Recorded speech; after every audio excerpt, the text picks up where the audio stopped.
टोकावर 85% बहुजनांचे राज्य निर्माण करणारे राजे शिवाजी महाराज, आरक्षणाचे जनक राजर्षी शाहू महाराज, समाजाच्या हितासाठी सत्यशोधक या समाजाची स्थापना करणारे क्रांतीसूर्य महात्मा ज्योतिबा फुले,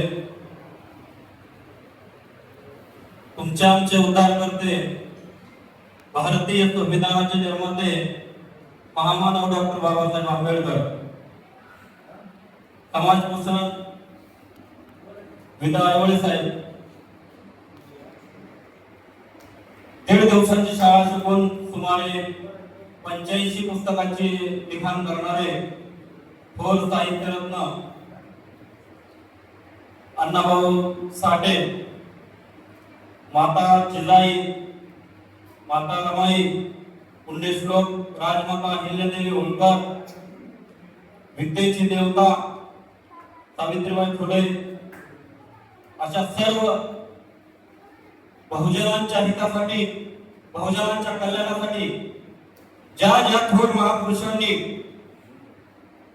आपले योगदान दिले, या बहुजनांच्या हितासाठी प्रयत्न केले, अशा सर्व थोर महापुरुषांच्या प्रतिमेला, त्यांच्या विचारांना प्रथमतः अभिवादन करतो. मित्रांनो, वेळेचं भान ठेवून मी काय जास्त वेळ बोलणार नाही, पण सगळ्यांची इच्छा आहे की 2 शब्द बोला. असं मला बोलायची आता इतकं इच्छा नव्हती.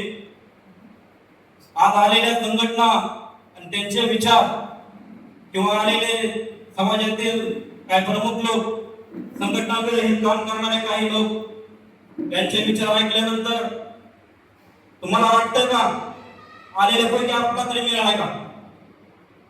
आहे का आपला मेळ? चार टाळकी जरी एकत्र आलं तर आपलं असं जर घडत असेल तर हे काय वर्षानुवर्ष असं चालत राहणार ना?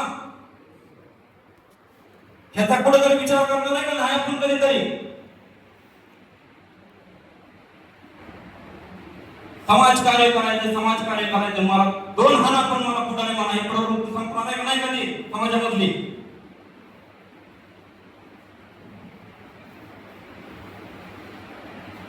ज्या ज्या लोकांनी आपले विचार मांडले, ज्याच्या त्याच्या पद्धतीनं, ज्याच्या त्याच्या विचारानुसार जे काय मनोगत व्यक्त केलं, नेते मंडळी व्यक्त झाली, त्याच्यातून काय आलेल्या कार्यकर्त्यांनी काय धडा घेतला, काय शिकले, त्यांचा तरी वेळ दिसला तुम्हाला? एक लक्षात ठेवा, थोडा या जातीची कुठलीही संघटना असू द्या, प्रत्येक संघटनेचा सन्मान करा, सगळ्यांचा स्वीकार करा, कोणालाही असं समजू नका. पुरोगामी विचार आपण मानतो ना, सर्व धर्मांचा स्वीकार केला पाहिजे, सर्व जातींचा स्वीकार केला पाहिजे. आज ज्या विषयासाठी आपण एकत्र आलोय, हे विषय जरा भरकटले, हे विषय सोडून इतर मुद्द्यांवरती चर्चा झाली, हे योग्य नाही. सुरुवात अशी व्हायला पाहिजे होती, इथं आल्यानंतर जे आयोजक आहेत त्या आयोजकांनी या विषयांच्या संदर्भातच बोला, इतर कुठल्याही मुद्द्यावरती कोणीही बोलू नये. सर्व समाज बांधव आहोत आपण, एका रक्तामासाची सर्वजण आहोत. इथून जाताना प्रत्येकाने काहीतरी घेऊन गेलं पाहिजे. संतोषने सांगितल्याप्रमाणे मित्रांनो, त्याला म्हणायचा अभ्यास, जे सांगितलं त्याच्यामध्ये मला कुठलंही असं वेगळं काय वाटलं नाही. कारण हे विषय जर बघितले आणि याच्यावरती जर चिंतन घ्यायचं म्हणलं किंवा एखादी कार्यशाळा घ्यायची म्हणलं तर संतोष शेगडे सारखा एक तरुण त्या विषयावरती जो व्यक्त झाला, त्याच्यामध्ये कुठलंही वेगळे पण वाटलं नाही. जे वास्तव आहे तेच त्या युवकाने मांडलेलं आहे. मित्रांनो, त्याच्यावरती थोडस विचार करा. त्याच पद्धतीने माहेश्वर मधून निवडून अभिजित यांनी जे काय संदेश दिले, इंद ब्रिगेडच्या कार्यकर्ते दादा कर्डे यांनी काय संदेश दिला, त्यांची तळमळ पाहता ठीक आहे, ज्या गोष्टी ज्या त्या लेवलला ज्या त्या मर्यादेपर्यंत बोलायच्या असतात तिथपर्यंत योग्य असतात, ते योग्य वाटतात, हव्याचे वाटतात. पण एका मर्यादा घासळली, थोडासा तोल सुटला मित्रांनो, कधीही माईक येऊ द्या माईक नसू द्या, कधीही तोल सुटू द्यायचा नाही. समोरच्या बद्दल कधीही कोणी वेळेवर बोललं नाही पाहिजे. भविष्यामध्ये जर किंमत द्यायला शिकलं तर किंमत आपल्याला आपोआप मिळत असते. जर आपण एखादा तिरस्कार केला तर त्यापेक्षा जास्त तिरस्कार आपला होत असतो. मित्रांनो, मी आता सध्या कोलार समाज यांच्याबरोबर महाराष्ट्र राज्य संघटना या संघटनेचं सध्या मी काम करतोय. संघटनेचा एक छोटा कार्यकर्ता म्हणून मी काम करतो. मी कुठलंही पद घेतलं नाही, मला कुठल्याही पदाची अपेक्षा नाही, मी कधी पद ही घेणार नाही. पण ज्या ज्या ठिकाणी लोकहिताची कामं होतील, समाजाची कामं होतील, आपल्याला काही धोरणं ठरवावं लागतील. प्रत्येक संघटनेला ध्येय, धोरण, अंतिम ध्येय, धोरण, उद्दिष्ट हे ठरवावे लागतील. आणि जेव्हा तुम्ही एखादी विचारधारा बदलताल, संतोषजी सांगितल्याप्रमाणे मनोवादी स्वीकारणार का पुरोगामी स्वीकारणार? सगळ्यात उत्तर एकच असणार आहे की पुरोगामी विचारधारा आपण स्वीकारणार, बरोबर. पण पुरोगामी विचारधारा स्वीकारत असताना आपण एखादी संघटना काढली तर त्याचं रजिस्ट्रेशन व्हावं, की जेणेकरून त्या संघटनेच्या माध्यमातून समाजहिताची कामं केली जातील. त्यासाठी पहिलं रजिस्ट्रेशन होणं गरजेचं आहे सगळ्या संघटनांचं. त्याच पद्धतीनं आलेल्या सगळ्या संघटनांचं जे एक मत आहे ते सर्वांनी एक मत आणि एक दिलाने आजच्या या मीटिंगचा आजची मीटिंग हे एकदम कार्यशाळेसारखी झाली.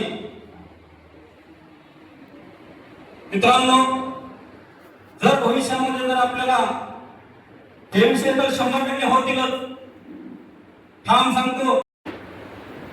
जे आश्वासन मिळाले त्याचा दुसऱ्याच्या ह्याच्यावरती बोलण्यावरती वगैरे कधी विश्वास ठेवत नाही. ज्यावेळेस पश्चिम विधानसभा होती, मी इंदापूर तालुक्यातून येतो, माझे बंधू बसलेले प्राध्यापक कोडगार सर, त्यांना पण माहिती आहे ते वेगळ्या पक्षात काम करतात, मी वेगळ्या पक्षात काम करतो. हा आमचा वैयक्तिक प्रश्न झाला. कालच्या विधानसभेमध्ये आम्ही फिरत असताना यंग ब्रिगेडची विचारधारा शेवटच्या तळागाळाच्या माणसापर्यंत पोहोचवत असताना आम्हाला अशी माहिती मिळाली की सांगता सभेसाठी या महाराष्ट्र राज्याचे उपमुख्यमंत्री अजितदादा पवार हे इंदापूरला येणार आहेत. ताबडतोब आम्ही रात्रीच्या 11 वाजता मीटिंग घेतली.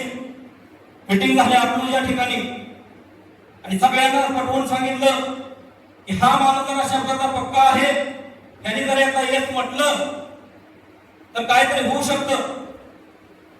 लगेच संस्थापक अध्यक्षांच्या लेटर पॅडवरती टाईप केलं, एकच मागणी केली फक्त ते स्वतंत्र आर्थिक विकास महामंडळाची, आणि ते पत्र आम्ही स्थानिक आमदाराकडे दिलं. त्यांना सांगितलं आम्हाला काही नको. काय असतं मित्रांनो, 5-5 हजारावरती लेटर पॅड विकणाऱ्या प्रकृती या महाराष्ट्रामध्ये आहेत. त्या थांबणार आहे का नाही कधीतरी? यंग ब्रिगेडला जेव्हा विचारण्यात आली, मी स्वतः होतो, आमदार समोर होते, आमच्या यंग ब्रिगेडचे सर्व कार्यकर्ते उपस्थित होते. सगळ्यांनी सांगितलं आमची ही मागणी. आमदारांनी सांगितलं हा विषय जरा थोडा मोठा वाटतोय मला. बरोबर आहे त्यांचं. हा विषय जरा माझ्या अधिरेक्त खाली येत नाही. हा विषय मंत्रिमंडळापर्यंत पोहोचवला पाहिजे. हा विषय का माझ्यासारख्याकडे होऊ शकणार नाही. मग तुम्हाला दुसरं काय पाहिजे? सर आम्ही ठणकावून सांगितलं दादासाहेबांनी सुद्धा. मला कुठल्याही राजकीय नेत्याचं वगैरे कोणाचं नाव येतं घ्यायचं नव्हतं. हा सामाजिक कार्यक्रम आहे. पण जे झाला प्रसंग तो प्रसंग मी सांगतोय. दादासाहेबांनी सरळ सांगितलं आम्हाला काही नको, आमचा हा विषय फक्त मुद्दा उचलून धरा आणि हा विषय तुम्ही अजित पवारांपर्यंत पोहोचवा. त्याच्या दुसऱ्या दिवशी माझ्याकडे व्हिडिओ आहे.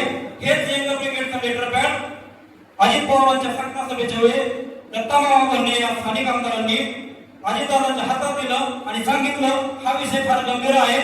हे लोक ऐकून घेत नाहीत. हे जरी माझे कार्यकर्ते असले तर ह्या मताशी हे लोक ठाम आहेत, तर ह्यांचं हे काम करावंच लागतंय. तेच पत्र सर अजितदादांनी भाषणाच्या वेळी हातात घेतलं आणि सांगितलं. त्याची क्लिप आमच्याकडे आहे, तुम्हाला कोणाला हवे असेल तर ते अख्खं सगळं पाठवतो तुम्हाला. सरळ सांगितलं की आमच्याकडून चुकून कोलार समाजाचं स्वतंत्र आर्थिक विकास महामंडळ हे चुकून राहिलेलं आहे.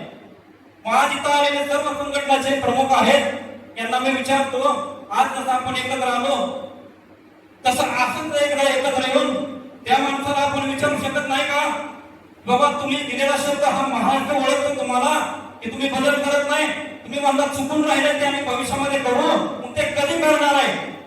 आणि आमची अपेक्षा आहे की हे लवकर झालं पाहिजे. काय मत आहे कोणाचं ह्याच्यावरती? शिवाजीराव बरोबर आहे? हे बघा, तुम्ही या महामंडळासाठी किती म्हणताय, संपूर्ण महाराष्ट्राने पाहिलेलं आहे सर्वांनी, पण जर आपणच नाही पोहोचलो तिथपर्यंत तर आपल्याला कोण बळधरी येऊन देणार आहे का? मुद्दा आहे, लक्षात ठेवा.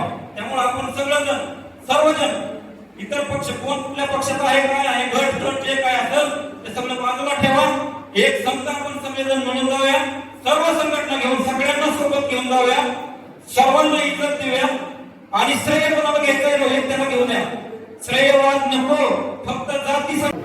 आता संघटनाच्या प्रमुखांनी ठरवा. हे बघा, माझं मानायचं होतं, मला तुमच्यापर्यंत पोहोचण्याचं काम होतं.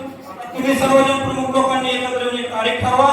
मी तुम्हाला तारीख घ्यायची जबाबदारी माझी राहील, उपमुख्यमंत्र्यांची वेळ घ्यायची जबाबदारी माझी राहील आणि फक्त त्या दिनपर्यंत पोहोचून बाबा हे माझे सर्व समाज बांधव आहेत हे, आणि ह्यांचं एकच मत आहे की ह्या विषयावरती तुमचं काय मत आहे, तुम्ही देणार आहे का नाही, येस किंवा नो म्हणा. त्या पद्धतीने आम्ही पुढचं काय याचिका दाखल करायची, अजून दुसरं काय करायचं ते पुढे ठरवू. बरोबर? आता वेळेचं बंधन आहे म्हणून ठीक आहे, मी मान्य करतो. मित्रांनो थांबतो. जय भीम, जय